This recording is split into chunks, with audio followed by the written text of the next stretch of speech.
Hello. Oh my Hello. god. Mike's fucking smooth though. Is it the cat again? Yeah. It's a bonus episode. It's a bonus episode. We have a guest. It's a bonus We do episode. have a guest. Guest, introduce Hello. yourself. Hi, What's your hi. deal? Why are you here? Jesus Yeah. Christ. Hi, I'm Min. My pronouns are he, him, and I am a writer and I live in Paris, but I am from the Paris of Appalachia, also known as Pittsburgh, and I bring you lovely people a wonderful story of a local conspiracy Hell in my yes. hometown. Oh I'm sure that Yeah. both of our Philadelphians will be very normal about the city of Pittsburgh throughout this.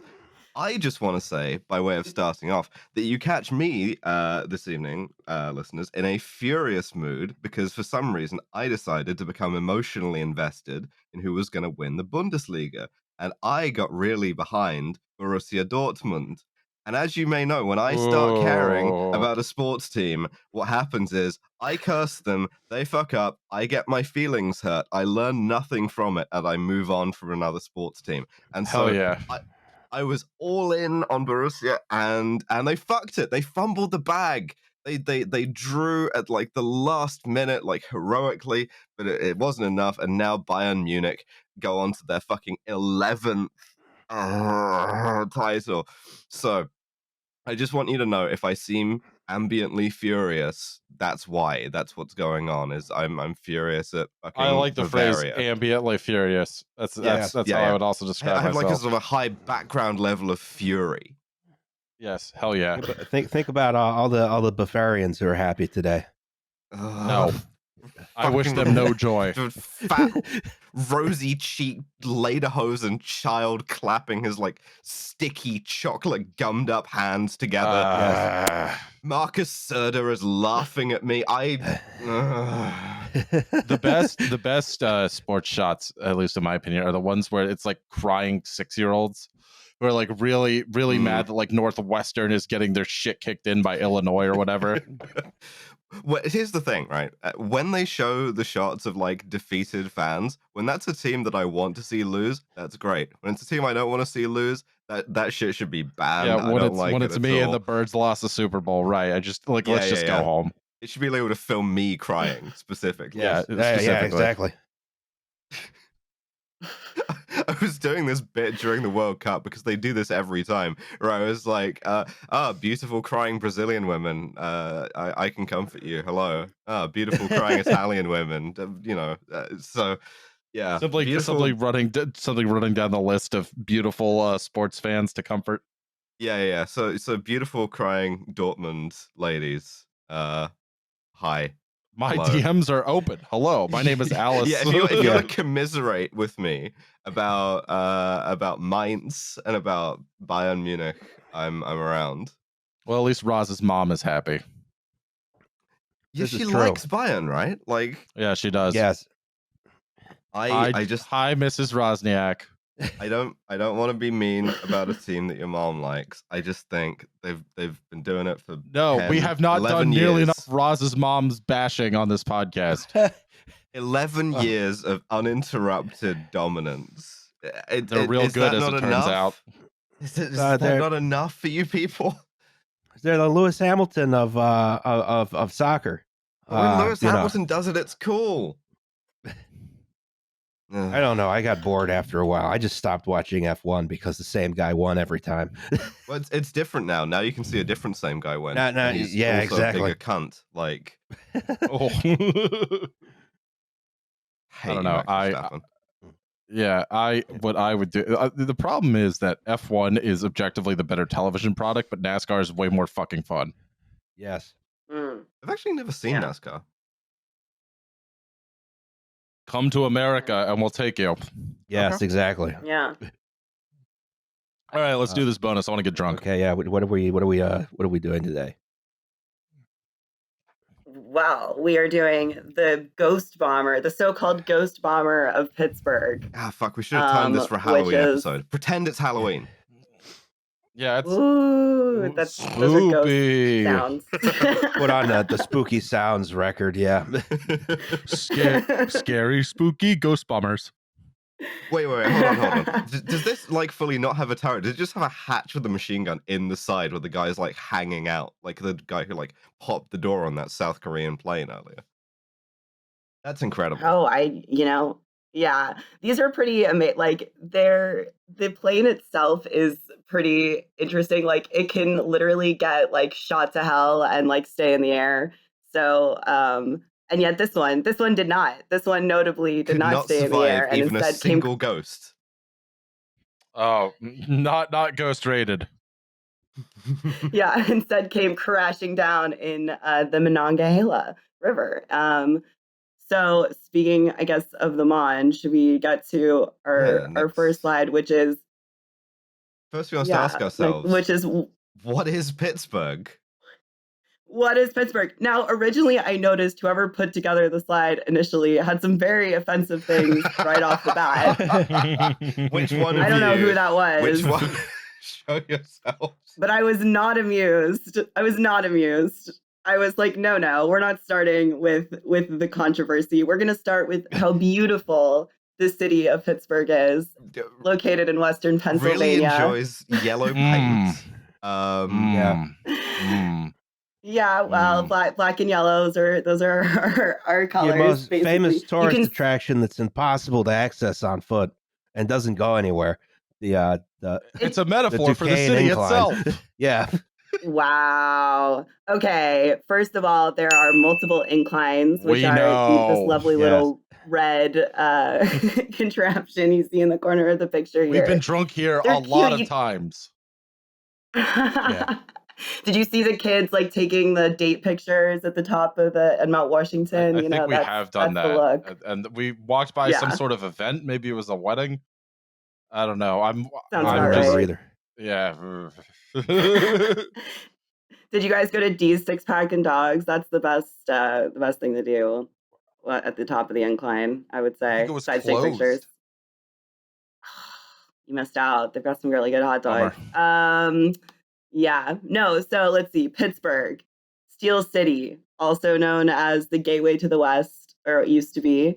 It is the westernmost part of the East and the easternmost part of the West, at least according to us. And I will not be taking notes on that characterization. You guys in Philadelphia, you're very like fond of each other, as I understand it.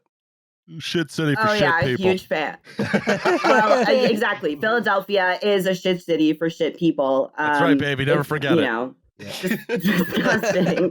That's why they're all a bunch of heathens. That's why you should come to Pittsburgh instead. People are friendly. We've got better food. Maybe not more of a nightlife, but that's okay. Who needs that Beer's anyway? cheaper. I will say that. We pay fucking New York prices now. Yeah. And Pittsburgh is who won the big battle at the railroad strike at Pittsburgh? Not That's you. right, it was Philly. Yeah, well, We did some real unethical shit to get there. I was gonna say, the fucking feds like came in and helped you guys out. So Well, no, it was I don't know. our feds. It was the Philadelphia National Guard. Yeah, if you ain't cheating, you ain't trying. Oh, okay. Yes, Philadelphia did declare war on Pittsburgh once and won. Yeah, this is factually true. A horrible part of American history. One day we'll get you guys back. Pittsburgh, we've got our own fighting spirit. We've had not one but two whiskey rebellions. That's kind of cool. Maybe that's cool. Yeah, we had a whole labor war at the Battle of the Homestead. Several hundred people died. Doing a great job as like the tourist guy. Yeah. Yeah, look, there's a lot of times that Pittsburgh has been down and out, but I think the important part of the story is that we always get back up again, and that's real heartwarming. That's the true American story right there. Is we might lose, but we do with dignity. Many people died. So put that on the side. So there's that. We're also home to the Pittsburgh Steelers. It's like a city in Russia, in like World War II. Here's where 100,000 people died to claim 2 inches of land. Here is Pittsgrad. Yes. Pittsburgh. Heroes. 100%. Didn't Yeah, well, and you Didn't know, it used to be pronounced Pittsburgh as well? Like, didn't you take a while to figure out the well, Berg part of Pittsburgh? well, I don't know if it was ever pronounced Pittsburgh, but we've gone back and forth on whether or not it ends in an H. Like initially it was Pittsburgh with an H, and then it didn't have an H for a little while, for a couple years, but then we brought the H back. Okay. And I do know an old Scottish guy who does still to this day pronounce it Pittsburgh. So, but he's Scottish. I'm so I'm like... on the Wikipedia page for Pittsburgh right now, so I'm learning in front of you. And let me just say, first of all, you got a cop ass flag, like Yeah, remarkably so. I think it looks cool though. I mean, it is cop ass looking, but it is cool looking. No, I mean, Philadelphia's flag and seal and everything says one thing, which is Bell, whereas Pittsburgh says you are under arrest. Some kind of Bavarian police department. My Just worst like I mean, nightmare. it's possible. Yeah, I mean, I will say, I don't think there was a lot of German immigrants in Pittsburgh until like the 19th century, but it is possible. I mean, you know, well, so the city was like French and then sort of English, and they fought back and forth over the land for a while. Actually, this land right here that we can see in this picture, this is the point, which is the confluence of the three rivers, the Monongahela, the Allegheny, and the Ohio. Two rivers becoming another river does not make it three rivers. That's insane. Look, I don't make the rules. Take it up with the river geographers. Okay, it's three I think rivers. that is three There's rivers, actually objectively speaking. Yeah, that they're three different rivers. No, Yeah, it's see? two Thank rivers. you. It's one river actually. No. It's one river. It's It's just no one rivers. There's river. no rivers. They put the dams up. Now it's just a this is series of shopped. lakes. This is shop. Okay, now that is offensive. There's just something about it of like the two plus, like objectively it makes sense, right? Oh, of course, three rivers, like the two become a third river. But I'm just like, shouldn't it just be one river? Like it fucks with my head in a way I'm can't just really amazed explain. as a piece of like dredging, as a piece of traffic engineering, the fact that you managed to make the confluence of three rivers look like a freeway exit is incredible. There's actually a fourth river to the Youghiogheny, but that's a little bit like further, I guess, upriver. Liam, Yeah, so this is like the only Liam, by your logic, flat land. all three of these rivers are the Mississippi River. Yes. Yes. Yeah. Yes. 3 Mississippis. Yep, Okay. That's it. Yep. I'll buy that. According to Liam, all rivers are the Mississippi River. Except for the Susquehanna, over which I alone have sovereignty. Glasgow has 2 rivers, the Mississippi and the Susquehanna. This makes sense. How would you then handle something like where Don't the worry about Mississippi River splits into 2 rivers? Mississippi I wouldn't A, worry about Mississippi B. Yeah, I just don't. It's still just the Mississippi 1, Roz. Mississippi 2, Mississippi Yeah, they're all the Junior. Mississippi Roz. Yeah, maybe it alternates, and some days it's the Mississippi River, and other days it's the what's it called, the Mississippi State River Atchafalaya and River. and the Ole Miss River. Yeah, The old Go River. Yeah. It's like sort of racist, but everyone's kind of okay with it for some reason. Please do not look at Colonel Sam. Please ignore Colonel Reb. Colonel Reb. Please ignore Colonel Reb. Get that off the t-shirts. Although, didn't they like slightly rebrand? Oh, they're the Rebel like, a Black few Bears years now, yeah. But they still call themselves the Yeah. Rebels. Yeah, amazing. No notes. I briefly like lived outside Oxford, Mississippi, and yeah, they didn't. There's literally the whole town is built around a statue of a Confederate general. I just want you to know. I feel like there's only. It doesn't impress me calling your college towns Oxford or Cambridge. They specifically named it that because they founded it before the site for the university had been chosen. So they specifically named the town Oxford in order to attract the state university there. Simps. Is that true? Yeah, that's Oh, wow. 100% true. Pathetic. Pathetic. Yeah, we Amazing. have it's not State pathetic if it college. works. State College. Just fucking name it what it is. Yeah, Bayern fan. Mrs. What else was I Rosniak. going to say about Pittsburgh? Oh. So the city, the point. This is the point we can see in this picture, which is where the three rivers, not all of them being the Mississippi, but in fact being different rivers, come together. And that's like some of the only flat land in the city. And then the rest of the city is built up along the hillsides around it. And that's why we have inclines and stairs for streets and all kinds of fun stuff, and lots of bridges, more bridges than any other city in the world, as far as I'm aware. And the worst goddamn freeway driving you ever did see in your life. Just throw the fucking 100%. Steering wheel out the window. It does not matter. You'll get there or you won't. That is not in your hands anymore. Yeah, and you're fully taking your life in your hand when you're like heading towards the tunnels as well. Like that interchange, like you're just like, this is it. This is the end for me. Yeah. I was I've been disappointed by all the autonomous car companies relocating to Pittsburgh. But we have not yet had a single report of an autonomous car throwing itself down a stair street. Not yet. Not yet. I do feel like Pittsburgh's the kind of place where like to go straight on a road, you sometimes have to do like a 3-point turn. And then go up like on a gravel like side of the road and then sort of keep going. And I think it's really impressive that the autonomous car companies were like, we're going to start on extremely hard level, but they must just not go. And like, why? Coal miners. Well, so originally it was French and then it was British and they were fighting over the point. They built a fort there and it was important because this was like the place where you could transport like goods further west, basically. So it was like a critical location, especially, and it was like where the French and Indian War was fought, basically over this land. But the British won eventually. And so in 1764, it was basically fully established as like, this is British land at this point. What the hell would they have called it had the French won, you know? Duquesne. Oh, that's a good question. City would just be called Duquesne. Duquesne, probably. Duquesne, yeah. It's also like a YouTube series, but like it's sort of like by Justin's Wario about a sort of alternate history, French colonized Pittsburgh. Yeah. Oh, I'd watch that. I'd watch the fuck out of that. Steven Gerrard becomes Emperor God.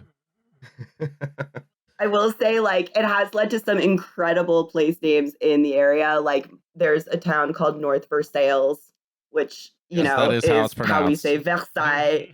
Yeah, that is how it's pronounced, which is how you say Versailles in, Yinzer, which is great.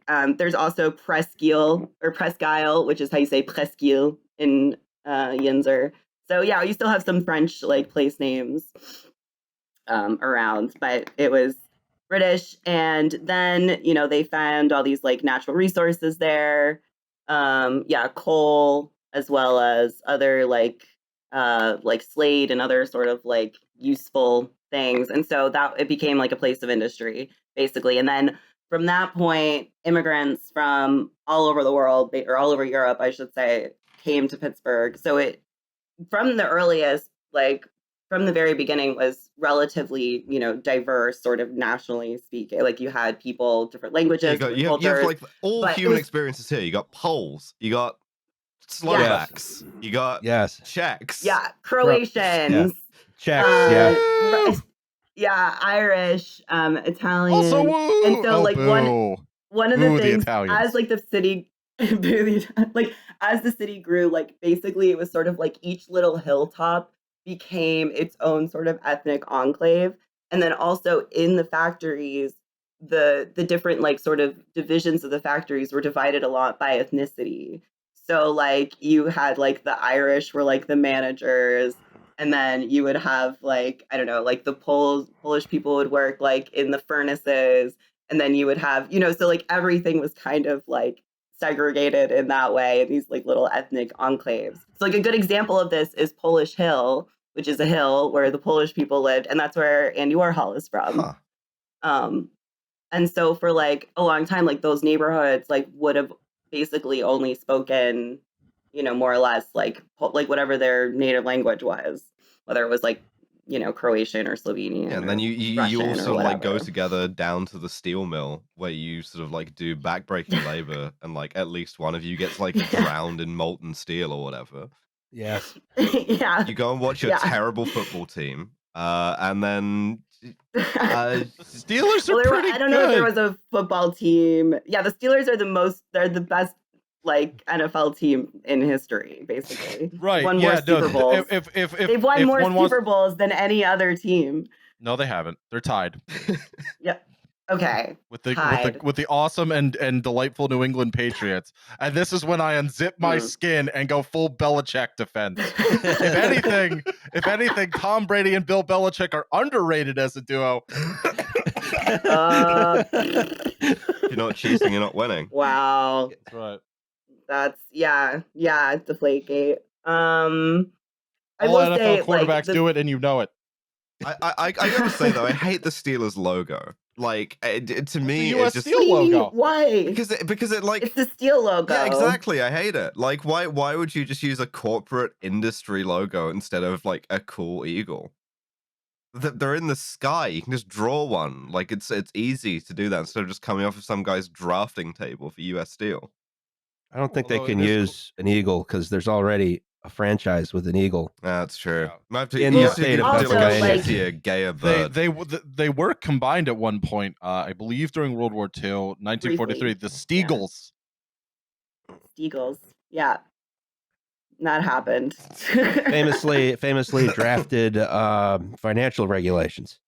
Yes. The glass Steagles. The glass Steagles, yeah. Yeah, That's not fucking a very atrocious. convincing O line, but I like that joke. I'm sorry I said a gayer birds. The Arizona Well, I Cardinals would are like right to point there. out that like it's not even like that there's like a lot of eagles in Philadelphia though. Like at least the Steelers logo is related to something that the city actually accomplished. Oh, and has sorry. done. You're right. And, Ours like, was predicated on a New Deal program. Sorry for bailing America out. No, our bad. You're right. oh, sorry for building America. Like where do you like yeah. Sorry, How- is like, the tallest they're- building in your shitty city or our shitty city? Oh, it's in ours. Okay. Okay, well, I would just like to point out that basically until, the Chinese steel boom, almost anything, or most things built out of steel in the United States, that steel came from Pittsburgh, or at least like the Mon Valley. So, you're welcome, America. Actually, there's a really funny story in Minneapolis. I used to live in Minneapolis, and they wanted to build a bridge using Carnegie Steel, and they contracted with the Carnegie Steel Company to build this bridge in Minneapolis. I think it was like an uptown area, and literally the Carnegie Steel Company just gave them like hundreds of tons of steel beams and like a 200-page instruction manual, and we're like, good luck, figure it out. And I think that's beautiful. How hard can it be? Yeah. Yeah. But Good luck, all guys. of this is to ask, and I put in the next slide. What's Pittsburgh now? What's it for now? Now that no one builds anything out of steel, everything's renderite. It's all apps now. UPMC. It's just for UPMC. Yeah, It's where you go. It's where you go to see buses in comical situations. Yes. We do have a lot of sinkholes. That is a fun thing about Pittsburgh. And this was my favorite sinkhole moment, I think, was this bus getting caught in here. We also had a bridge fall down, and then Joe Biden had to come and promise that he was going to make the bridge go back And up. there was a bus that was dangling off the side of that too. Yeah.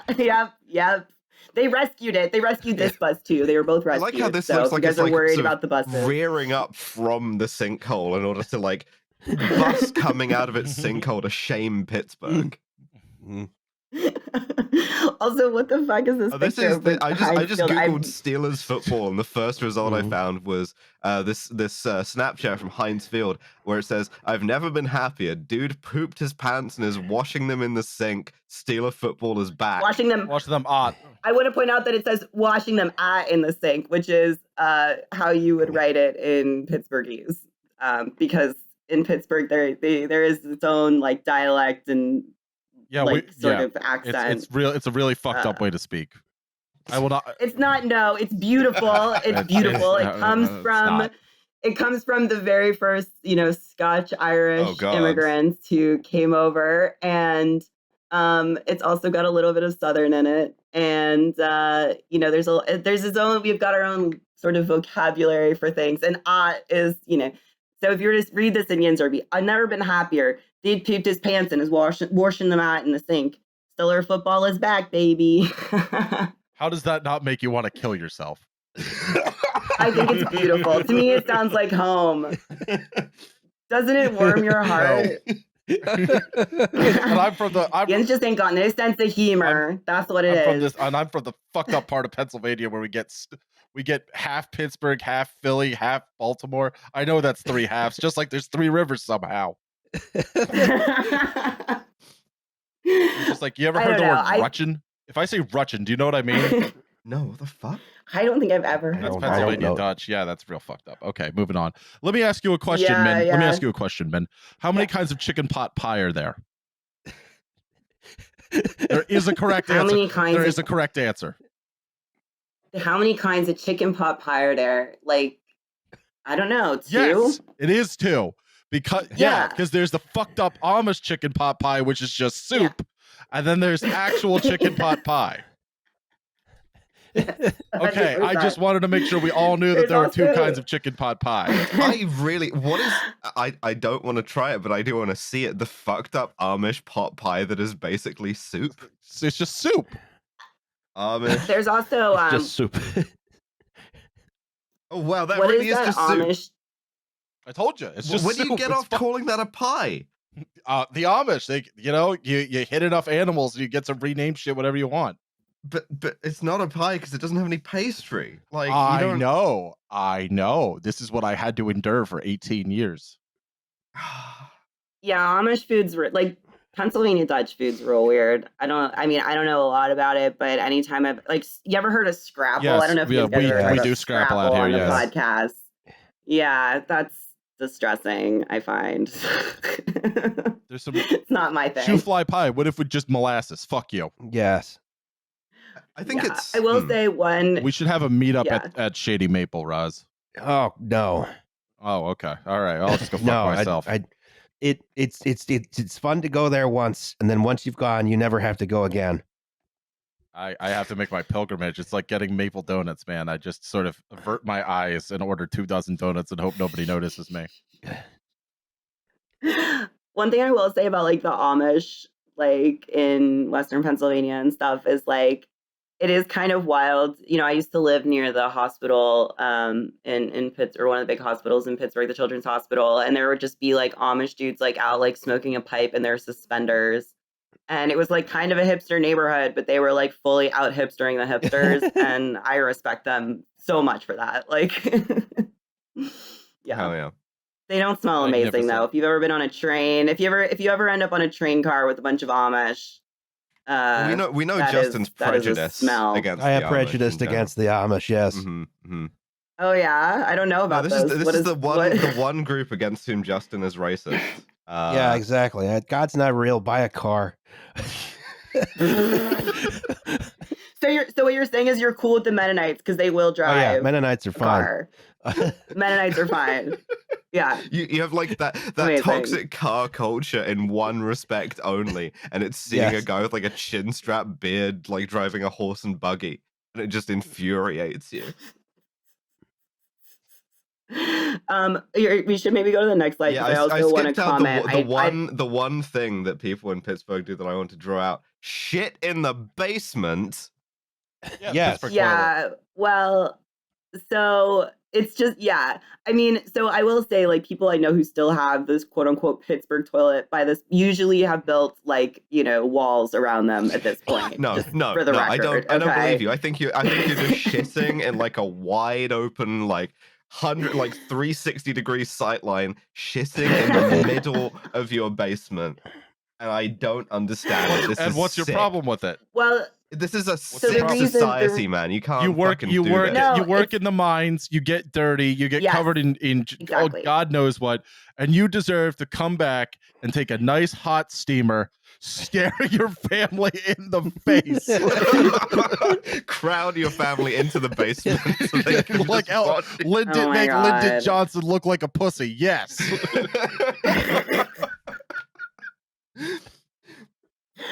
Well, I will say it is kind of because of the mines and stuff, and then still work, because basically, like, you would be really dirty and you wouldn't want to track all of that schmutz through the house, and so you would go in through the basement, and then you could have you could wash I mean, up in the basement I get that. before you I went get into the having main like a house. boot room. I get having a basement. I get having like a basin in there. The toilet aspect of it. Yeah. So another theory as to why these exist is that they would sort of, if there was a sewage backup, the sewage would pour out of the toilet into the basement as opposed to in the main living area. Oh, you have That a is another theory. sacrificial toilet? That's Yes. horrible. Yeah, I mean, I will say Pittsburgh has like a lot of because all the houses are built like into the sides of hills, like there's mudslides and flooding, and it can get a little apocalyptic sometimes, but it's a beautiful place and everyone should go visit, and I don't want this to turn anybody Everyone off. should go visit. The slide here is of a toilet in an unfinished concrete basement. Yeah. I'm just imagining you could get a really bad backup because let's say the sewage backs up at the top of the escarpment and you're at a house at the bottom. You've got 80 or 90 feet of head on that sewage backup that's going to blast out of your toilet. And then, Oh yes, straight through the roof of the house. Oh God. I like it. I shudder to think if that's ever actually. I'm sure it has. It must have happened at some point. That's terrifying to think about. I'm gonna have nightmares about that now. Good idea. A good idea to live on the top of the hill. You avoid problems like this. Yeah, 100%. I mean, it was kind of like that, where wealthier people would live on the higher ground, basically, more or less. So you have Highland Park, which is on high land and is a little less prone to flooding, and those are slightly nicer houses. Yeah, it's so fancy you don't even need a basement toilet. You don't need one. Wait, hold on. You I just think want one. You deserve one, Alice. I really don't. You deserve to have Chris stare you in the face as he takes a nice warm steamer. Horrifying.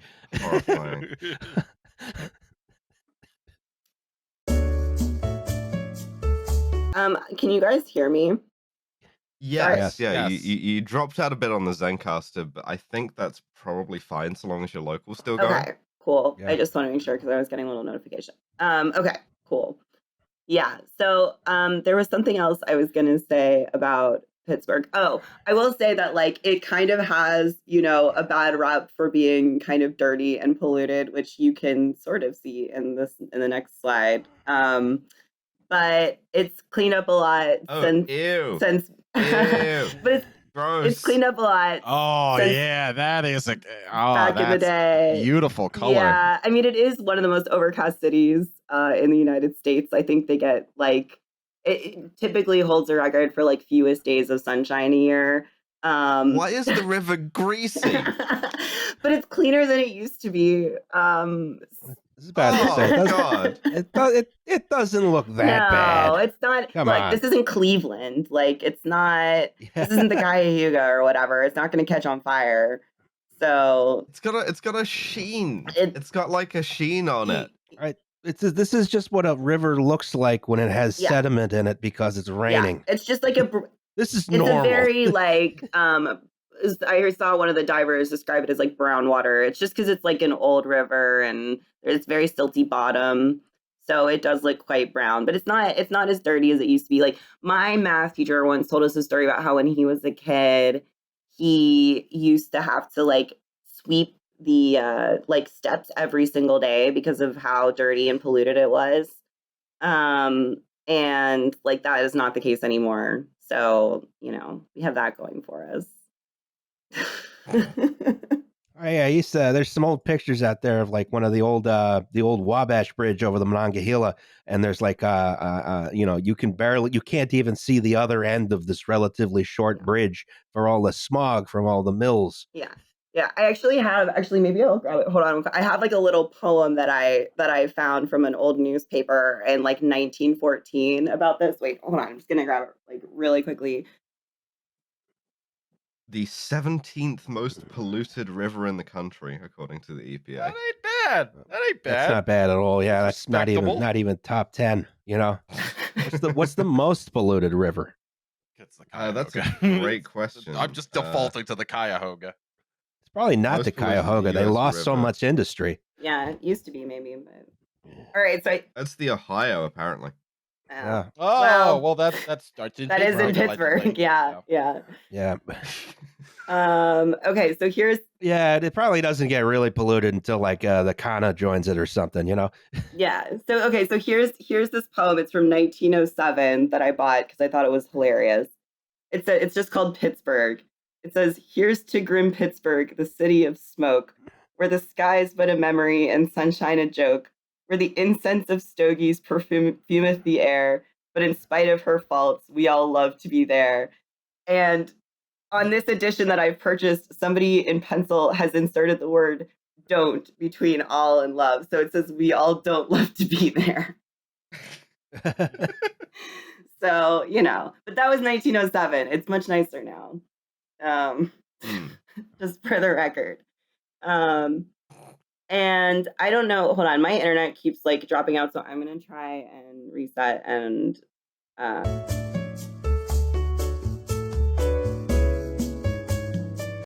One thing that's fun about Pittsburgh is just the weird railroad infrastructure they built there. Oh, it's Like, fun what- to see what- Norfolk Southern trains go overhead. You're just Well, I hungover mentioned and trying to walk to the museum. the old Wabash Bridge before. You know, the Wabash Railroad came into Pittsburgh very aggressively because rather than everyone else is like going to snake around, you know, these river valleys and stuff, the Fuck Wabash you. was like, "Fuck you." They built a tunnel to a bridge to a tunnel, and then the actual train station was like elevated like 5 stories above ground, right near Point State Park. Just like absolute sort of like hostility to topography, hello. you know? Okay. Yes. That's what you need Um, when you're engineering stuff in and Can around y'all hear me Pittsburgh. okay? No, we can hear you. Can you hear us? Oh god. Boy.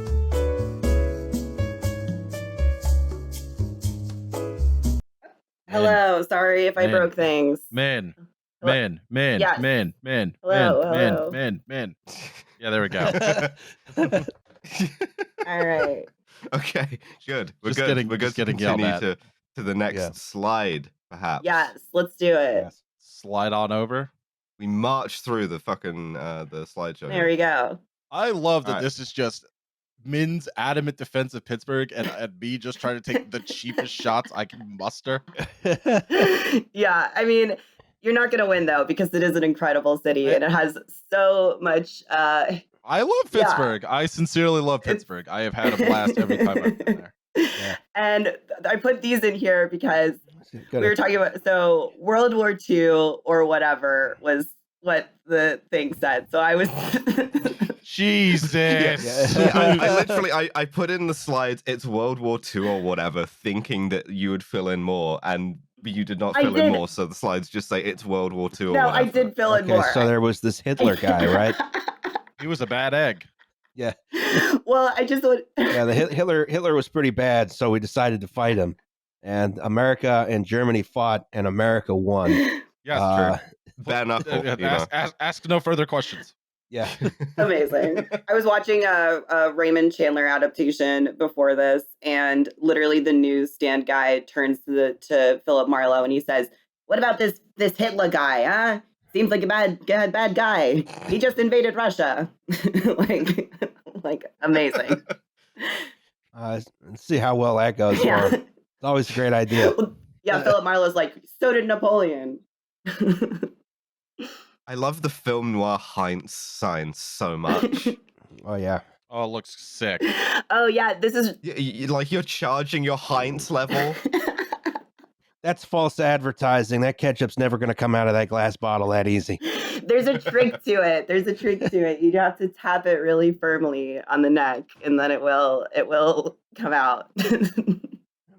That is fake. That does not work. The only thing that consistently works is to stick a goddamn knife in there and just like scrape the ketchup out yourself. Well, there's that too. Yeah, I mean, like maybe you're just not tapping firmly enough. You ever think about that? It was a grim time before they invented the squeezy bottle. Yes. So yeah, Pittsburgh is the home of Heinz, product, Heinz ketchup, and this is actually a really cool neon sign that does sort of fill or like empty out and then fill back up, and you can see it from the most beautiful baseball park in the world, PNC Park, which is gorgeous. Let's go Bucks. And so the reason I put this on the World War II slide is because Pittsburgh made really important contributions to the war effort in World War II because of the steel mills and all the industry and everything. Including building planes, which is what we can see in this picture on the left, building the wings for gliders. Also, more military equipment, especially torpedoes and tanks were built in Pittsburgh. And then food canning was an important part of the war effort as well. So Heinz was obviously really important in all of that. So I think sometimes when people talk about the history of Pittsburgh, they sort of overlook, especially in this World War II era, they sort of overlook the military importance of it. And that becomes especially important when we think about, surprisingly, perhaps the Manhattan Project. Next slide. The Pittsburgh The project. Pittsburgh. Well, so I think not a lot of people realize that engineers in Pittsburgh played an important role in the Manhattan Project, and specifically, they were charged with designing the trigger for the atomic bomb. So the trigger that would start the chain reaction, causing the bomb to explode, basically. So that was designed or engineered in Pittsburgh, and a lot of the sort of not the big nuclear tests, but sort of the smaller laboratory tests were done just outside the city. And to this day, Pittsburgh, in the Pittsburgh area, they still do a lot of nuclear, work. Now it's more with like submarines. But the first commercial nuclear power plant was started just outside Pittsburgh in the 50s as well. So it has this sort of long history of nuclear power and weaponry. So I think that'll become important when we talk about like sort of conspiracy theories around what happened to the plane. Hell yeah. But I just think it's something that people kind of overlook when thinking about sort of the role that Pittsburgh, the engineers and science in Pittsburgh played in the war. Yeah, I thought it was weird that they gave everybody in Oppenheimer a really like thick Pittsburgh accent, but There's a great picture online of the reactor for the shipping port plant being delivered, and actually I found it here, and it's being delivered on a steam train. Yes, I've seen that picture. Yeah. It's so good. It's pressure vessels helping pressure vessels, Like Yes. this is It's cross fuel solidarity. Yeah. Incredible. That's so great. Yeah, I mean, hell yeah. Why is it so purple? Good question. That's I the don't know. radiation. yeah, that's what I was going to say. It's probably the radiation. Yeah. Yeah. And then also sort of relatedly, so Pittsburgh, there's not like a full Air Force base, but there's a reserve Air Force base located at the International Airport. And that's also allegedly where the first Civil Air Patrol was started. So, and whenever I hear Civil Air Patrol, I always think of Lee Harvey Oswald. So I just put that in there too. Yeah, because you are a conspiracy theorist. I say this with love. And so you find these little connections, and you're like, oh, by the way, do you know that Lee Harvey Oswald once took a shit in a basement toilet? And I'm like, no. Okay, but but Lee Harvey Oswald was in the New Orleans Civil Air Patrol. Sure. Okay. I'm just saying. There's, So it's a sus organization. It's a sus organization, and the first one was established in Pittsburgh. So there you have it. And I included another picture. Invented being sus. Yeah. Did we lose Liam? Did we? Liam. I was muted. I was taking a big sip of sparkly water. I thought you were just you were taking a big shit in a basement toilet. Oh, dude. What I do is I get all the McGraths in the room with me, and I say, now watch this, and my butthole opens up like some sort of whirlpool, Amazing. I like the idea of them bringing in witnesses like for an execution on death row, but to see you take a shit in a basement. I wish they toilet. would, Alice. I wish they would. I would drop. It would be a broken arrow. Now watch this drive. Incredible. I also 45 minutes in. yeah. I was like, Yeah. still Big taking poop out. Sanderson. Yeah, okay. It's fine. It's fine. You're doing great. Cool. I also included another. Oh, I just yeah. want to dispute something you said a little Oh, earlier. yeah. Oh I my appreciate God. you. Thank you for being a guest. But fuck the Pirates. How dare you? What do you like? Also, the PNC Park is the most beautiful. I've never It been to is the Fenway. most beautiful. My name is Min. Look at me. It's true. I haven't been to Fenway. You do have me there, but no. Why would you not come to CBP where you can have a beautiful view of New Jersey and also the parking lots? I do love a nice parking lot. It's true. No, my dream would be to be one of those people who gets to sit in a kayak in like the Mon or whatever, like during the ball game during the Pittsburgh Pirates games and tries to catch a fly ball. That would be really fun. I think one day to do that. We all have dreams. Okay. Dead. Oh. Gone. 100%. Just dead. Gone. Jesus, what happened? You guys- the Civil Air Patrol got Can you him. two hear me still? Yeah, I can hear you. He was unfortunately blown away by Liam's remarks on baseball field. Yeah, Pittsburgh toilets. Shit. Okay.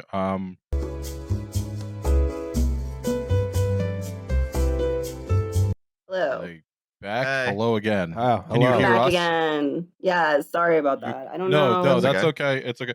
Zencaster is very temperamental, so it's Okay. more likely not your fault. It's probably the fault of the product we pay good money for. Yeah, it never Yeah. works. That always sucks and breaks. Cool. Okay. Yeah, because I put in my my good internet cable. So I don't know. Okay. Oh, that will do it. I've had that happen too because then Zencaster just doesn't know what to do. I've had it like switch audio interfaces on me too, just at random. Oh, it's terrible. It's terrible. It's But, really all right, bad. all So right. we're completely dependent on. We move on. We move on. Yeah, let's Yeah. go. Hurry up. Okay. So let's see. I put in a picture on the left here of the airplane that we were talking about today, which is the Next, you gotta go to the next slide. Oh yeah. which is the B-25 Mitchell bomber. I love these and- things. I think they're really, really pretty. I think they're really elegant looking, Yeah. especially in the like bare aluminium. I love that You know, that tail fin. Yeah, Yeah. use of tail fins. small. They're wee. You know, like you're not talking about your like B-29s or whatever. Like it's a smaller like sort of light bomber. Mm-hmm. Yeah. Just a little guy. It's Small bean. just a little guy. Yeah. Yeah. And they're also kind of like they're supposed to be sort of easy to fly. So the first one built in 1940, the last one was retired in 1979. So Yeah, you just never really, get rid of this shit, do you? You just No. keep them around for like Yeah. 30 years. well, and a lot of them got like sold. So like a bunch of them got sold to like the Soviet Union during the Lend-Lease program. A bunch of them got sold to like the Philippines. So they were like sort of used internationally for a long time after we stopped using them in the United States. And they were used in every theater in World War II. And like I said, they were sort of like these like very reliable airplanes. They could fly well on one engine. So if one engine went out, you could relatively easily still, land. They were very sturdy. Like I said, they can get shot to all hell and still fly.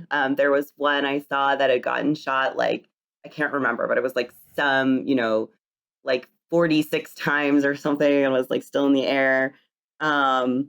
So yeah, they're like flying around over Pittsburgh. People are throwing batteries up at them, and, like knocking. no, that's a engines off the Philadelphia. wings. That's a Yeah, Philadelphia that's thing. us. That's Yeah, us. we're more civilized than that. Thank you very much. Okay. Why don't you take a shit in a basement about it? They're surviving the like Philadelphia anti-air of like thrown 9-volt batteries. Yeah, that's their, what is it, Iron Dome policy. Yeah. yeah. Philadelphia Star Wars. Oh yeah. So after World War II, there were still a couple hundred of these B-25s still in service. They were used for training, reconnaissance, transport. The one we're going to be talking about today was, obviously was still being used for training and transport missions, but it was due to be taken out of service in 18 months. So from when it crashed. So just something to keep in mind as we go through sort of what happened. And Pittsburgh is, it is it's not a big city, but it is a city, but still like something like an airplane, crash landing in the river was big news.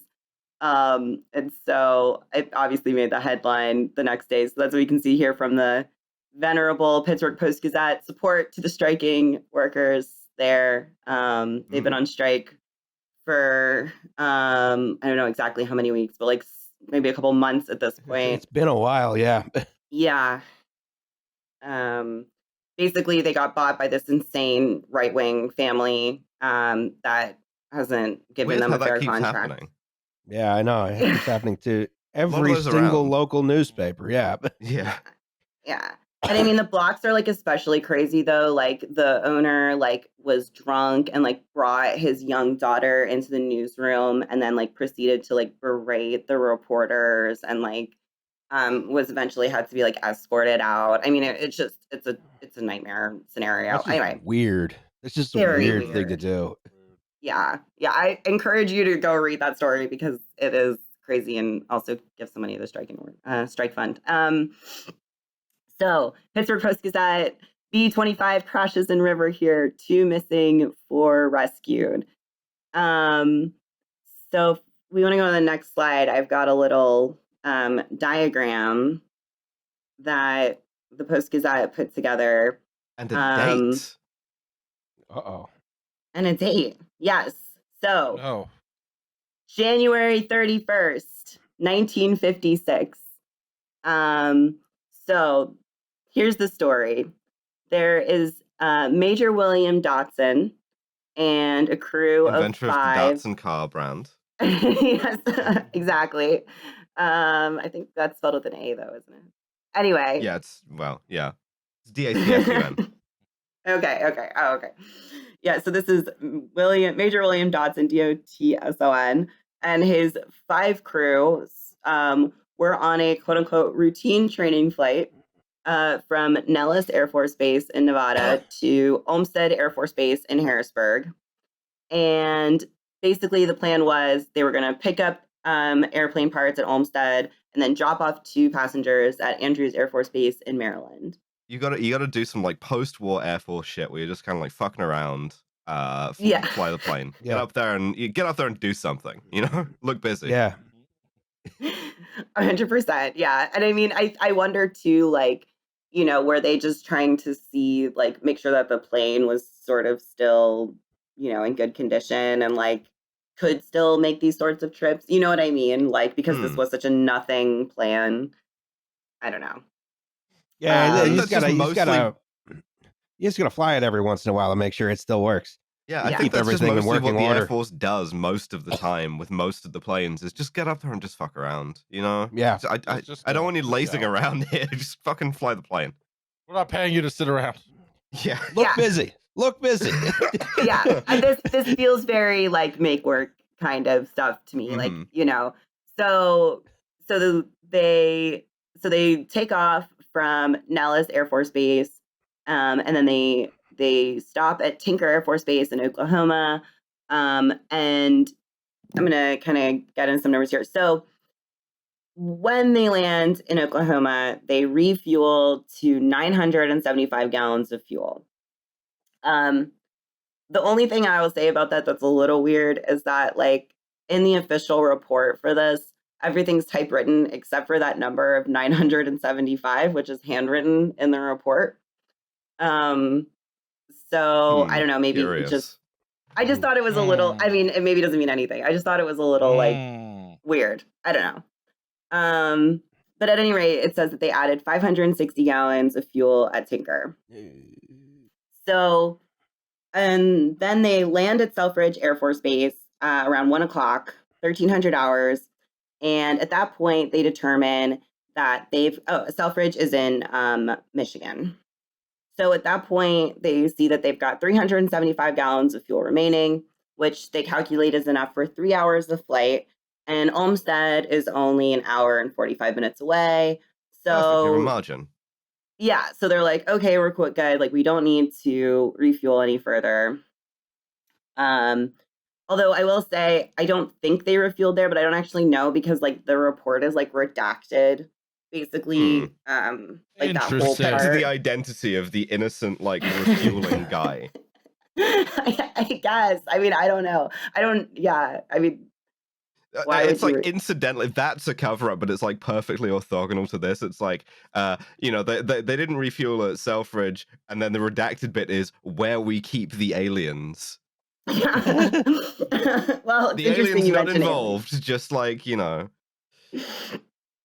interesting you mention aliens because that will come back later. Oh You god. have to protect the identity of Carl.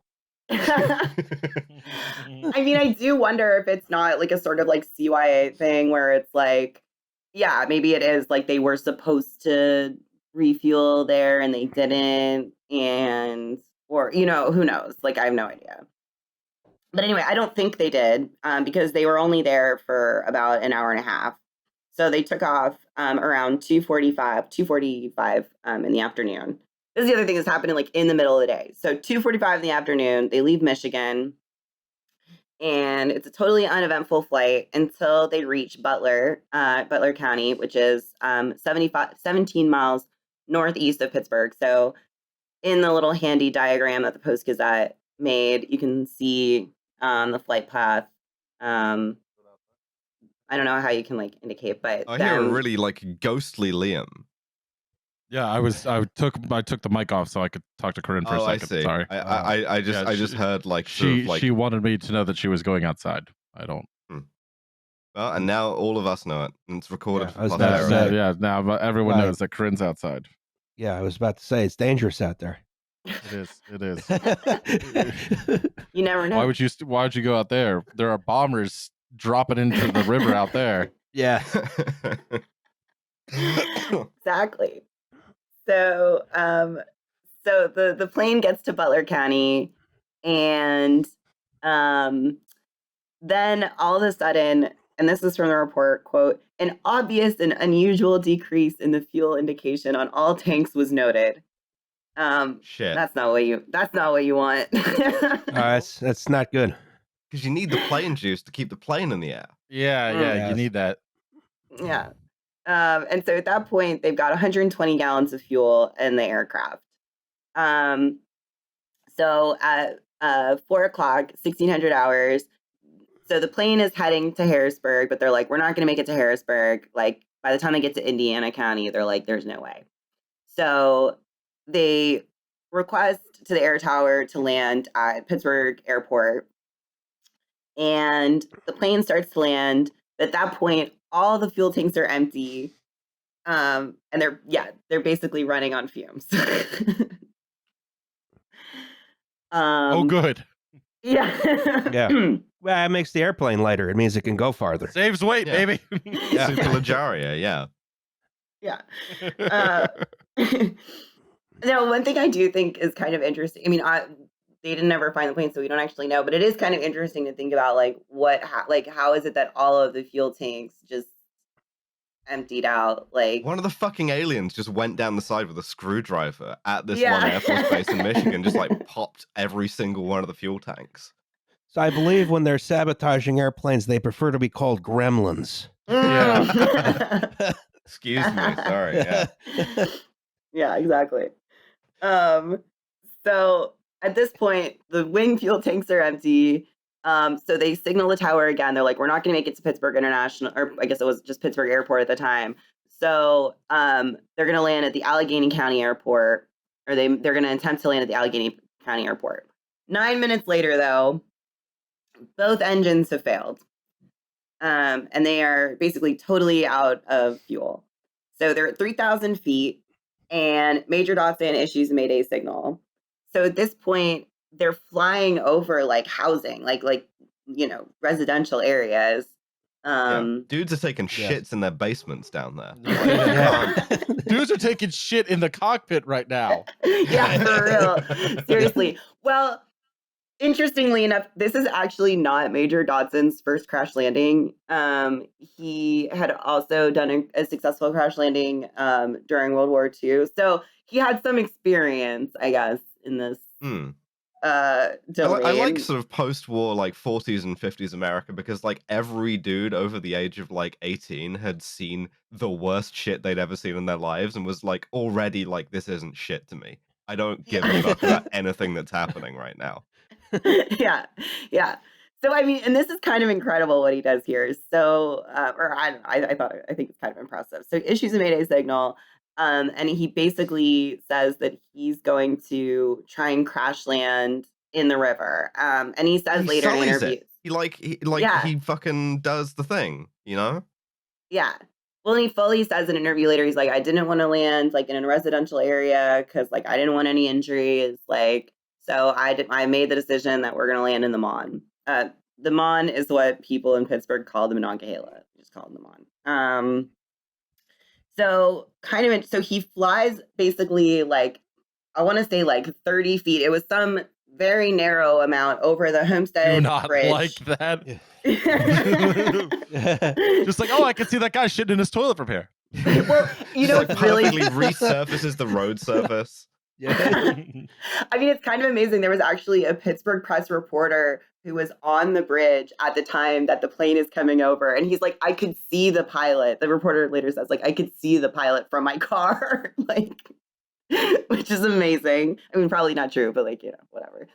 I believe it. Shitting and pissing and white knuckling at controls. Oh yeah.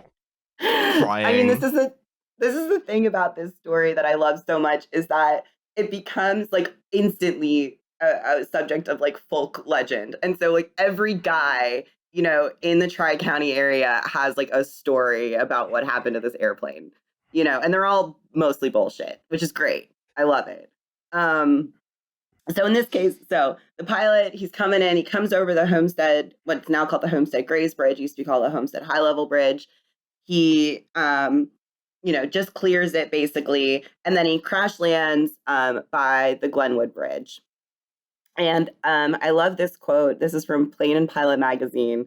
It says, Major Dotson perfectly executed a downstream water landing. Apparently, he barely made a splash. So he fully sullied it. Yes, 100%. Incredible work, Damn. Yeah. For him, man. Yeah. No, Killing dude. 400 people.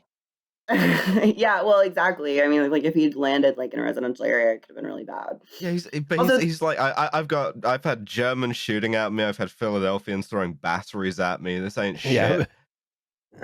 No, Yeah. the shit is in the basement, Alice. Yeah. Please keep up.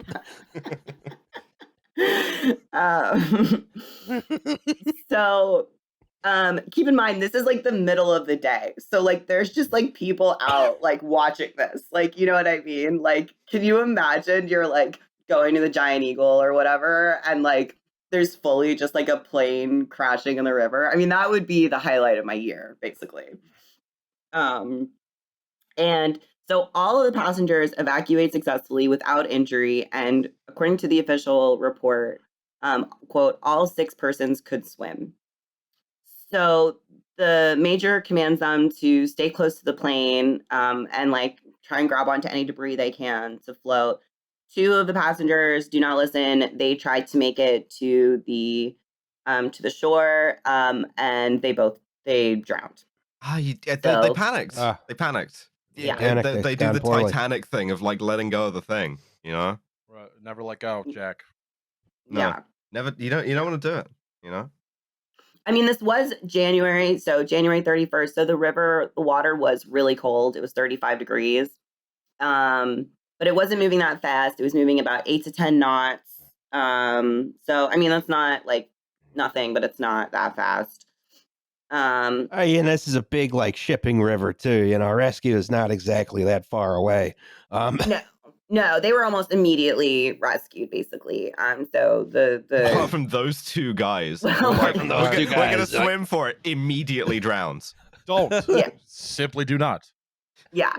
If they had stayed with the plane, they probably would have survived. Unfortunately, I accidentally got the fucking like GTA Vice City drowning response where I'm like, I step off the thing, immediately dead. Yes. It was hard to render water back in 2006. You know. Amazing. That's such a specific notion of drowning, Alice. Yeah, you have the like canned animation for it where like the arm goes up. Yeah, of course. You come into contact with that dangerous chemical, dihydrogen monoxide. No. Your children could be next. Yeah. No. Are your children drinking water? We must purge the children. Yeah. Well, that explains a lot about why, Alice, you're so you only drink iron brew and That's are right, reluctant to yeah. ever drink water. Yeah. Right, as a Pittsburgh, Dangerous. you should love this because it's made of girders. Yeah. Where was I? Right. Okay. Plane crashes into the river. Everyone evacuates. 2 people try and make a swim for it. They drown. But the other 4, the captain and the other 3 passengers, were rescued. The plane drifts about a mile downriver and then, capsizes. And then Major Dodson and Airman Smith were recovered 1.5 to 2 miles from the crash site. So that kind of gives you a sense of like how quickly, or I should say how slowly, the river was moving. Yeah, it's a raft at this point. You like sort of ride your cool B-25 raft for like a mile, and then a guy on a boat with the weirdest accent you've ever heard comes pick you up. Hey, Yin's guys in for a swim out there. Come on, let's go. I'll get you back to shore. Don't you worry about it. Yeah, so that's exactly what happened. So the next day, I guess we can go to the next slide here. I'm going to get to this guy, Johnny Evans, in a minute. He's incredible. But so the people are rescued. The plane itself has capsized into the river. The Air Force is like, we're going to find it tomorrow, though. Like, fuck doing anything today. Yeah, and I think that's really interesting because, like, remember, this was the middle of the afternoon. So, like, by the time the rescue operation was over, it was like evening. It was like, relatively early evening, like around 6, 7 o'clock. So, but they were just like, yeah, we're not gonna look for it tonight. We'll start tomorrow morning. It's January, short days, Yeah, I guess. So I will say, so the Mon is about 20, 25 feet deep, depending on where you are in the river. And the plane is about 15 feet high. So in theory, it would have only been about 5 to 10 feet underwater, is the notion, meaning that it should be pretty easy. And it's a pretty big airplane. So, I mean, it's not enormous, but, you gotta find it because it's an obstruction to navigation. Yeah. Right. And like, it's a pretty like well-traveled river too. Like, yeah. Yeah, it's a working river. Actually, the Pittsburgh City paper has a barge watch where it rates the different barges that go down the river, and That's strongly magnificent. recommend. Yeah, it's great. I like it. that's real journalism. Yeah. Yeah, so follow Pittsburgh City paper to keep an update on barge watch. So in theory, it should be pretty easy to find this airplane because it should only be about 5 feet underwater. So the next morning, and yeah, like Alice, you pointed out, like they don't do anything that night. But the Air Force also wants to get the plane back to find out what happened, like why there was this malfunction. I will say, I guess I didn't mention this earlier, but when they landed to refuel in Oklahoma, they did replace the landing gear. There was a malfunction with the landing gear. But I don't think that would have had anything to do with the fuel lines or anything like that. Yeah, they put an alien in there. Yeah. Yeah, No, exactly. if it's sabotaging a plane, it's a gremlin. Yeah, They put a gremlin in there. Yes. Um, so the next morning, the Coast Guard cutter, the Forsythia, I don't know how you say that. Is that how you say it? Forsythia? I guess I don't so. know. I think so. Forsythia is the plant, right? They ran out of good names because they like World War II had just happened. They had done all of the like good names, and then they like were really getting into the dregs, and they were like, yeah, it's a kind of hedge or whatever. Go serve on Yeah. that. Fuck you. So the next morning, they've got the Coast Guard out there looking for this plane. They thought they had a wing of it, like in their grappling hook, but it slipped off and sunk back into the river before they could pull it out. And that's they did one of those like claw games and they fucked it up. You know, it slipped out of the thing. Yeah, literally. Why is it's a river? Why is it the Coast Guard? Oh, that's a good question. I didn't even. I mean, I know that. Don't have a river guard. Yeah, I was about mean, to say, you know, the Russians have a whole ass river navy, you know, and here we are using our Coast Guard for that purpose. We're behind. I love in Paris. The Paris river cops are my favorite, and for work. I take a boat ride past their police station on the river a lot, and it's amazing. They're always in these little rubber dinghies, and it's great. With like a 50 cal mounted to them. That's what we got. Yeah. It's incredible. Yeah. It's awesome. But yeah, you're very quiet. Oh, sorry. I was away from the mic. That's my fault. There you go. Yeah, I don't know why it's sexual to not have to hold the mic. I'm just now I'm very intimate with the mic. Oh, essential. Oh wow. Hey guys. All right. So plane go down, plane go in river. Where plane go? Right, where plane go? No one knows. No one knows. So the Coast Guard, they're out there, they're looking. The Air Force also, this is what I was going to say. The Air Force wants to get it back to find out like what happened to the fuel, like why did the fuel tanks empty so unexpectedly. So and they also had like divers out there. They were dredging the river trying to find this airplane. And they searched until February 16th. So about 2 weeks of search. Again, dredging, divers. The Air Force reports that they spent $15,000 on the search. And that's like $15 trillion now too. Right, yeah, I didn't do the math on that, but whatever 15,000 is in $1956 or $58. It's a lot. You gotta think like the search area isn't too big. You know, it's like the river's less than 1,000 feet wide. You know, this should be relatively easy to find. Yeah, I mean that's kind of the crazy part about it is like it's a pretty big airplane and a pretty small river and a heavily trafficked river, and no single piece of debris from the plane was ever found. In April, they did. That's crazy, though. To be fair, yeah, right. It is a little. Yeah, I get not finding the whole plane, but like not finding any of it in a river, in like a small river.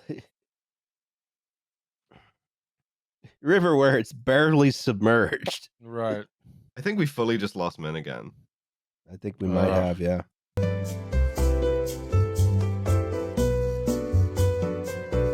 He was taken away by Secret Service for exposing this mystery. Yeah, we were getting like too close to the truth. Getting too close to the truth, yeah. Executed by Howard Hughes. Or that would be CIA, I guess, not Secret Service. I guess so, yeah. I don't know. I don't know what government agency takes sort of like responsibility for fully just red. Now yellow for me, now green for me. Min may have to. Hello. Hi again. Welcome back. Thank you. The CIA got you. Government agency killed you. Snatched you up, yeah. It was the CIA, obviously. Okay, yeah, that makes sense. Yeah. So yeah, they didn't find anything, and this is my favorite part. In 1958, this guy John Evans gets sold the salvage rights, and he is the first of many guys who will spend the next several decades after this crash trying to find this airplane without success. John Evans just just some guy. And I want to read you a little story about Guys him. being dudes. Just guys being dudes. He's incredible. Okay. So I'm going to read you about this. He says, this is from a newspaper clipping from the Post-Gazette. His name, Johnny Evans of Elizabeth. Evans, formerly assistant sales manager for the Duquesne Brewing Company, got involved in the search as a joke. Outstanding. I thought it'd be funny. Yeah, so good. He said he bought the plane for $1. He used to sell beer to the Air Force at the Greater Pittsburgh International Airport. According to him, he and the base commander were sitting over a few drafts of beer one day when the subject of the plane came up. The commander bemoaned that the plane was messing up bookkeeping. Because of military red tape, the plane couldn't just be written off the records. It had to be sold, but no one would buy a missing aircraft. I'll buy it, Evans told the commander as he laid a good faith $1 bill on the table. The commander...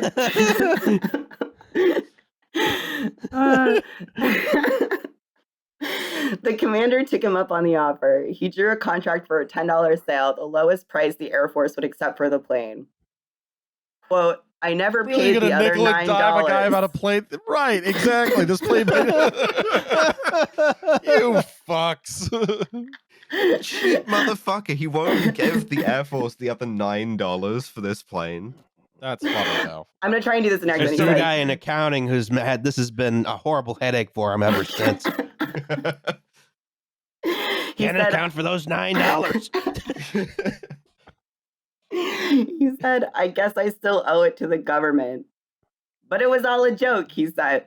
What do I need a B-25 for? I could have bought 25 of them after the war for $300. Really sort of hinting at a great sort of like post-war Russia sell-off of military hardware Yeah. there, you know? Never know when you're gonna need one. Yeah. Mm.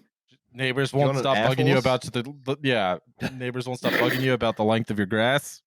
Problem solved. Yeah. Sorry, I have air What superiority. What if none of us had yards? Yeah.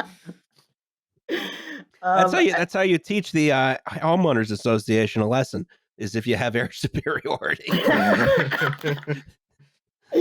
Yeah, I worry that like some guys in Fairfax would get some really troubling ideas if that became a thing. Look, you don't have to shoot anyone. You just have to have the bomber sort of loitering around the office Right. for a while, you know? Oh man, amazing. Yeah, so here's a picture we have here of Johnny Evans with his houseboat. And every so He's a often, houseboat guy, because of course yeah, he is. he is. Of course he Incredible hat as well. I think it should be noted. Oh yeah. And so he says he still looks for it from time to time whenever scuba divers bug him to help pick a likely diving spot. So there. But he never found it either. Like No. it's still there. Yeah. Amazing. Yeah, so what probably happened? The sort of like, you know, the least exciting version of the story, shall we say, is so the plane was too big to go through the dam downriver without being noticed, right? Yeah. Like somebody would have noticed like a whole ass airplane. So the most likely situation is that, so like I mentioned before, the bottom of the river is really silty. And so what's most likely is that it just got covered up by the silt at the bottom of the river. A theory, there's a group of guys who I'll get into in a minute called the B-25 Recovery Group. And they I love pointed a out group of guys. Yeah. Oh yeah, these are some powerful guys as well. But so there was an open gravel pit. Basically, this is amazing. There were some things called gravel pirates that operated in the river. What? Yeah, they would illegally dredge the bottom of the river. This is still a thing. Okay. People steal stands from Jersey beaches all the time. Oh, they sure do. That is so redneck. Oh my god. Yeah. Gravel though, like a gravel heist. Yes. Yeah. So apparently these gravel pirates were known to operate by Bird's Landing, which actually, if you want to go back to the previous slide, I think it's marked on one of these maps here. Yeah, see where it says suspected site. So that's by Bird's Landing, and there was like a sort of known gravel pit there. So the thinking is that the plane kind of got swallowed up into this illegal gravel pit, and that's why it was never found. I don't know. What do you guys think about that theory? Nope, Sure, aliens. I buy it. Official narrative fan. If they were still pirating gravel from there, presumably they would have picked up pieces of the plane when they went to get the gravel. You know. That's a good point. Yeah. I mean, it probably. So but then would you tell anyone and then incriminate your own gravel piracy? My gravel theft. Yeah, that's true. It's like, what were you doing? What were you doing dredging the river down here, anyways? You know, like it's like, oh my god, I'm gonna be fined by the government for the cost of the aggregate. I recovered $17 like for 500 tons. Yeah, like 9 of that's going to like make the Air Force whole on their B-25. Yeah. Yeah, right. That's what I was just gonna say. That $9. Yeah. I mean, the other sort of factor here is like the river is really polluted. So the aluminum probably has, pretty quickly probably like rusted away or corroded away. It's soup now. Yeah, that's right. Sure. But there's steel components of it, like the engines and the landing gear that would have endured longer, and none of those were ever found either. And also, I think it's worth. Yeah, I was just gonna say, I think it's worthwhile remembering that Major Dodson did a textbook water landing, and so it wasn't like the plane broke up on that much on impact. No, it's fine. It's still down there. Yeah, it barely made a scratch, or barely made a splash. So, like, I don't know. I really enjoy. You have a quote here from the B-25 recovery group. The guys, the lads. Have the head guy at the Post Gazette cut us a check and we'll be out there tomorrow, said group member Matt Punzak, 44, a Washington, D.C. information consultant. I'm an information consultant. What the fuck is that, man? I know. There's some really great quotes in this. Like, yeah, he says, right now we've got nobody willing to support us. At this point, we'd like to conclude this thing. Money's the big driver. Like, yeah. I mean, this group is incredible. We've got John Aldrich, a professor from Minneapolis, Steve Byers, a South Hills businessman who runs a computer company called Cenex, and Bob Shema of the North Hills, a water quality expert and project manager. Just like a bunch of sort of like older, like suburban guys getting together to be like, we're gonna find that fucking bomber. 100%. And I love that. They've done what has eluded so many middle-aged guys, which is find a reason to hang out. More power to them. Yeah, absolutely. They're probably still looking, but so that's the like reasonable set of narratives. Yeah, fuck all that shit. Okay, so let's go. Yeah, next slide, please. Let's get unreasonable. Yeah, let's get extremely unreasonable. So the Cenex website had this incredible quote that said, "The story makes for interesting listening. Good speculation can be heard in any one of Homestead's small bars for the price of a beer." And so, like I said, this has become a bit of like stuff of legend. It's only cost you $2 this episode. You don't even you saved the rest of the price of a beer. Yeah. Yes. Exactly. You're welcome.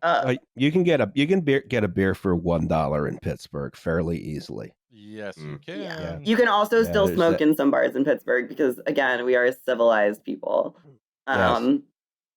Yeah, incredible. So some theory. So basically the big sort of picture, like conspiracy theory around this is that, like Alice mentioned, they didn't start the search for the downed aircraft until the next morning. And so as the story goes, the plane crashes into the river. This is what I heard, like when I was, in high school from like some guy at the bar, probably, right? The story I heard was that the plane goes into the river, and that night around midnight, the military, sometimes it's the military, sometimes it's the FBI, whatever, they block off access to the riverbank around there, and they hire these truckers to, they fish the plane out of the river, they cut it up into parts on the riverbank, and then they drive it out of there like under the cover of night. And multiple people saw this, and like in 1975, like a truck driver came forward to say that like he had been paid by the government to drive parts of this aircraft to one of the Nike missile sites. Oh, hell yeah. Yeah. Yeah. And the reason that all this like cover up, and that's the reason they never found the plane during the official search, is because like Magnificent. there was like top secret military, and why? Because it had like some precious cargo. So what is this precious cargo, you might ask? Well, Aliens. So Gremlins. if you will recall, the plane started in Nevada. Oh shit, that's where the aliens are. Yeah. That's where the aliens are. And so as the story Well- goes, the plane had parts of like UFOs in it. Oh, of course. Yeah. Instantly ready to believe this.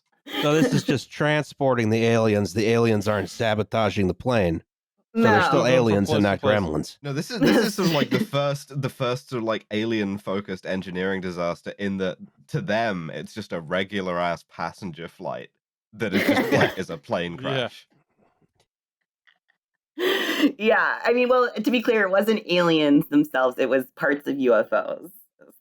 Is the story. Okay. Little fact check on that one. It's a big crate that says UFO parts. Yeah. Yeah. It's from the Do same not warehouse where drop. they put the Ark of the Covenant in Indiana Jones. Yeah. It's the irony that they were carrying an anti-gravity device when they crashed the plane. Exactly. So that's one theory. Another theory, so there was an extra parachute on board the aircraft, allegedly, and like there was one more parachute than there were passengers. I guess there were 7 parachutes and six passenger and crew. And so the rumor is that the 7th passenger was like a Soviet spy, which is why I have included this hilarious picture of a Soviet spy from Canadian television. That's this guy it's this guy in the white sheet over his head, Igor Guzenko. Oh my god. Yeah. Sure, why not? Why not? It's an aesthetic, I'm trying to be inconspicuous by posing as a Klansman. Right. Yeah. Well, he They'll never suspect I was a American Soviet. habits. Don't worry about this. Yeah. Yeah, exactly. Yeah. So yeah, some say it was a Soviet spy. Others say it was Howard Hughes. So that's why I've included a picture of Howard Hughes just here. got up to shit. I believe this 100%. Yeah, why not? The way of the future. And then the sort of the argument that has like the most currency is that it had some sort of like nuclear or chemical weapons, which is why I mentioned the Manhattan Project stuff earlier, like because Pittsburgh had been the site of nuclear munitions testing, and was the site of the first commercial nuclear power plant in the United States. There was a rumor that the plane had some sort of nuclear material, and that's why it had to be secretly taken out of the river without causing a panic. They didn't want to. They didn't See, want people this to one I panic. don't believe because the Air Force doesn't give a shit. They'll just leave it there. Like they dropped a nuclear bomb into a field in South Carolina, I think, and all they did was fence it off and be like, "Hey, don't dig in that field." Don't touch that. Don't touch that. Well, Well, you know, in fairness, they couldn't find that one either. Yeah. It's funny you mention that because about them just like not really giving a fuck because I don't know if you guys have you guys done or heard of the Apollo affair? Do you know anything about this? No. I do not know. Okay, so this is another sort of like Pittsburgh kind of history. So in the suburbs of Pittsburgh, there's a place called Apollo, Pittsburgh, and that's where there was a nuclear generator where let's see, what's the exact amount? Yeah, 200 to 600 pounds of highly enriched uranium went missing. And That seems bad. That's not good. Suspicions that it had gone to Israel. Okay. Yeah. And so, but like kind of the conventional narrative around this is that that enriched uranium just like basically like leached into the earth and was just like lost like sort of in the environment of Apollo, Pennsylvania.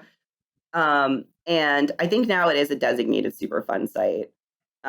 Because they started looking into how much nuclear contamination there was, and there was like way more than they thought that there was going to be, and it had just been like sitting there since probably the 60s or whatever.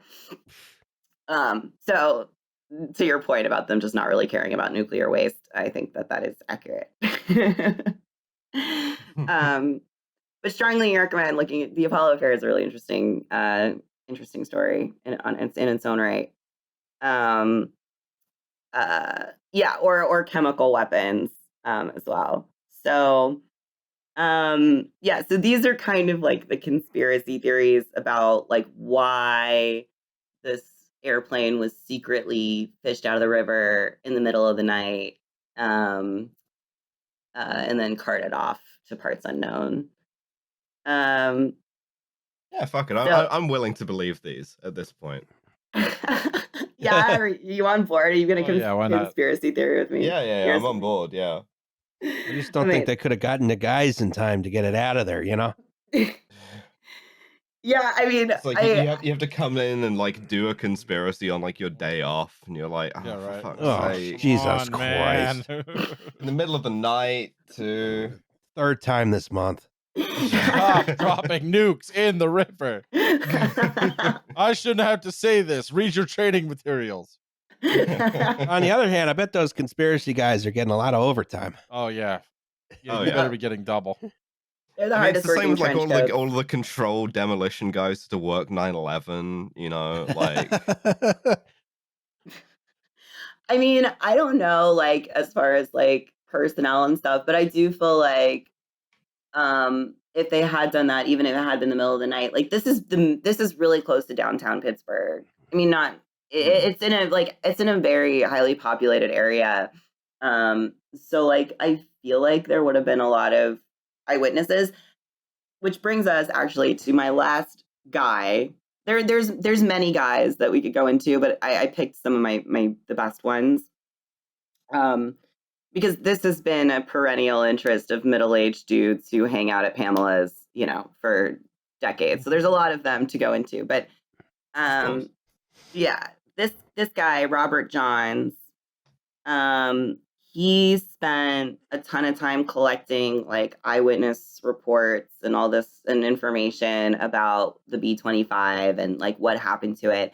And he claimed to have basically just like, files upon files of these like eyewitness reports saying that like, yes, like, the men in black came and hauled stuff out of the river and, it was never seen again.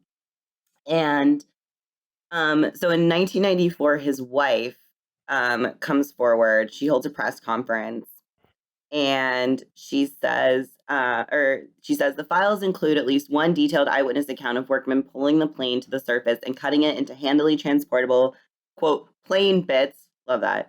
That were hauled. Scientific term, yeah. Yes. That were hauled downriver on a barge. Okay, so in this version of the story, it was a barge, not trucks. All right. So Robert Johns died December 31st, 1991. And then we have this quote from his wife. Quote, "They said he had emphysema, but that's not what it was. He was under a lot of stress." They got him with the Hugo Chavez cancer gun. Yeah. 100%. The deep state gave an old dude in Pittsburgh like emphysema, a thing which was totally unheard of. You know, like nobody got that. It's incredibly unlikely. Breathing in all the mines, right? Yeah. To this day, like Pittsburgh does have like pretty terrible air quality, but there's no way this guy just had emphysema. That can't be it. No, it was the deep state. It was the deep state. It was. Well, she goes on. She said, Karen John said her husband received many late night phone calls from people who claimed they witnessed the government spiriting the plane away, and occasionally speculated that he might fall victim to an official silencing. Quote, "Someone stole our garbage for years. We didn't have to have a trash collection," she said. These guys showed up in a truck. They hauled our garbage away. I don't know where it went. They took our neighbors too. They might be in on it. To the dupe? The dump? Very sinister, very sinister. It goes into the back of a truck and it makes these sort of like mechanical noises. And I don't know what happens scary. next. What are they doing in there? What's he building in there? And so she says, basically, he believed the Air Force was carrying nerve gas or some frighteningly destructive device and that they didn't want to cause panic. Sure. And so Robert Johns, this researcher, his friend Robert Cole, did publish his research. If you want to read more of it, it's called "The Incident That Could Have Killed Pittsburgh." You know, I've solved it. I've solved it. I know exactly what happened to this plane, though. Okay. Underwater sinkhole. It Why was not? mistaken for a bus, and it just got sucked into an underwater sinkhole, where it remains to this day. Yes. Containing its like alien cargo. Well, have you guys done the Minneapolis sinkhole in the Mississippi? No.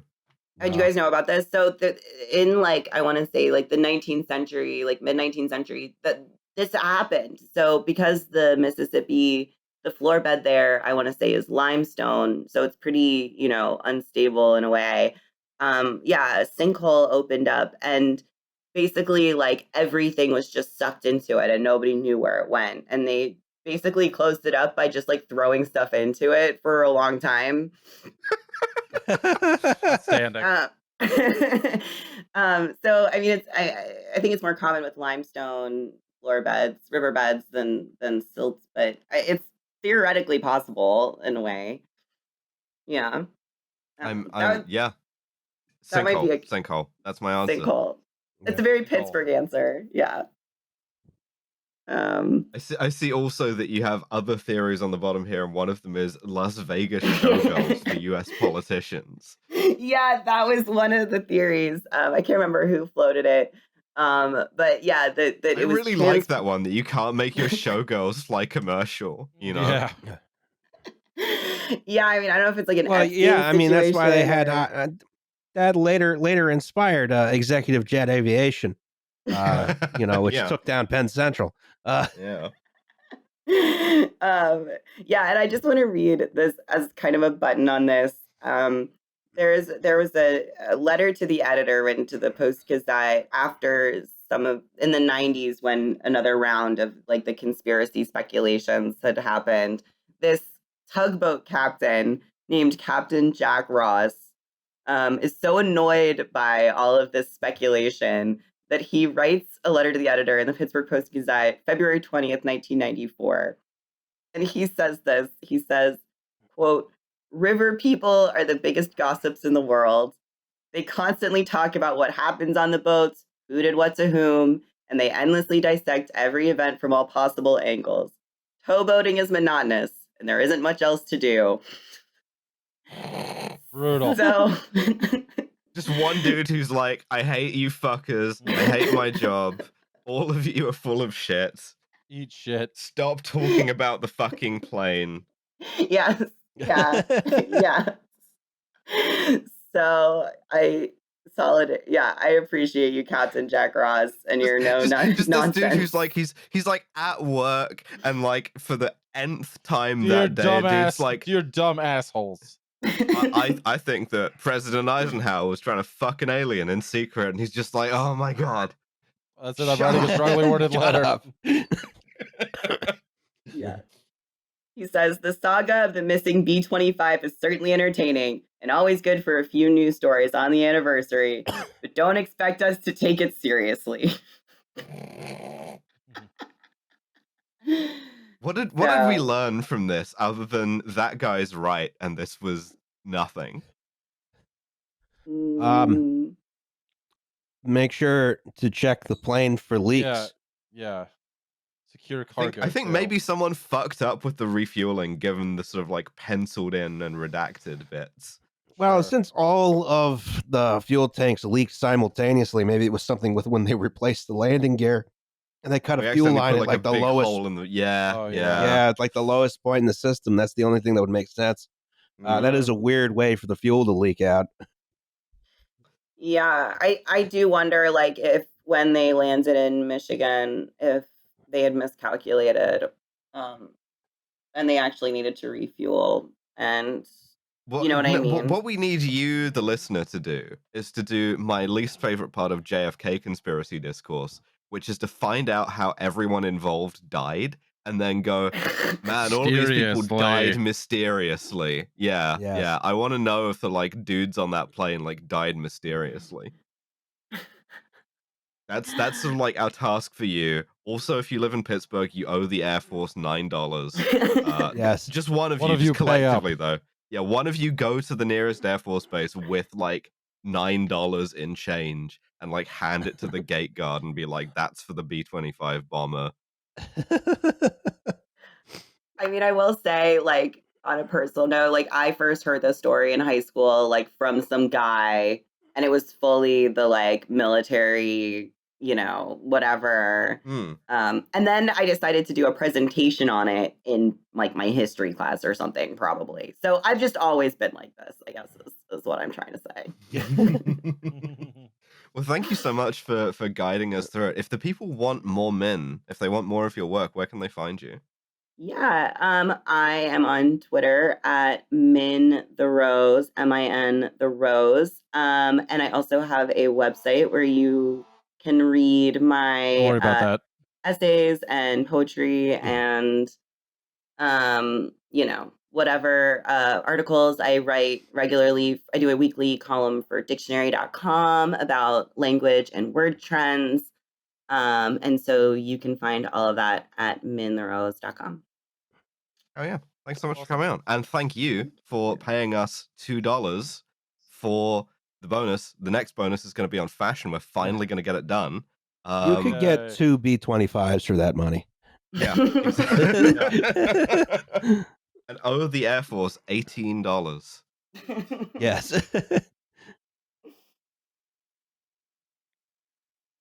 Fucking all right. Bayern Munich. Bye, everyone. Yes. Bye, Yeah. everybody. Okay, bye.